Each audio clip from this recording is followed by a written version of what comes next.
Greetings, respected viewers. I'm George from Ireland. So I'm in Teddington, London, and behind me, that house you can see, this one, is number 131 Waldegrave Road.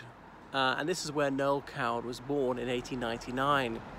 He went on to be one of the most celebrated actors in the United Kingdom. So he grew up in a solidly middle-class family, and he was acting from his early childhood, but he left school in his early teens, as was common in those days, and became an actor full-time. So you could take the train from here, Teddington, into the centre of London. He recalls his childhood in some detail in his autobiography, saying he didn't envy people his age wearing their Eton suits. They weren't actually going to Eton, his friends, but to similar schools. He was very happy to be an actor from that stage. He was fortunate not to have to be involved in the First World War because he was the age for it. Noel Coward soon realised that he was homosexual. Of course, that was illegal in this country until 1967.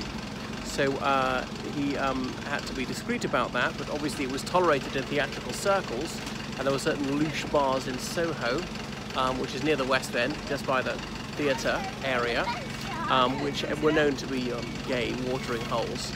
And they could occasionally be raided by the police. So far as I know, he was never arrested for this. He wasn't into cottaging or that kind of thing.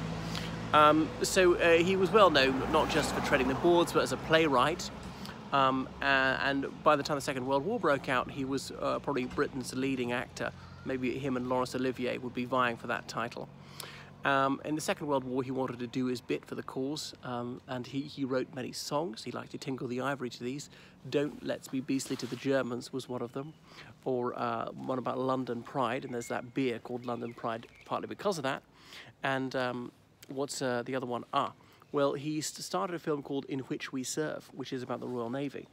And there was some worry that he was unsuitable for the role because his image was silk dressing gown, cigarette holder, and hair slicked back, and was he just too effete and high camp to plausibly play a Royal Naval officer?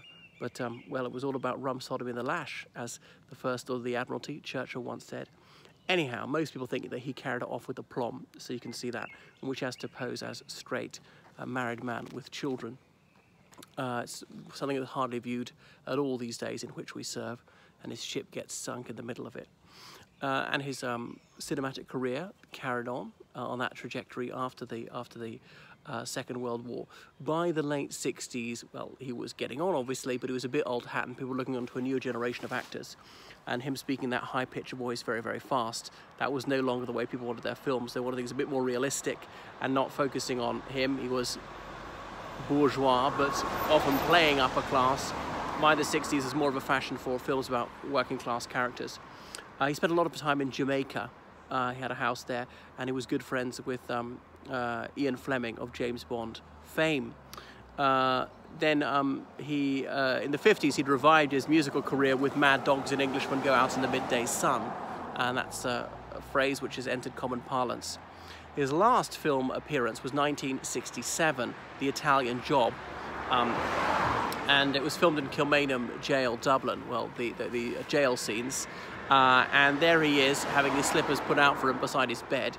And yes, although he's a prisoner, he's clearly running the prison.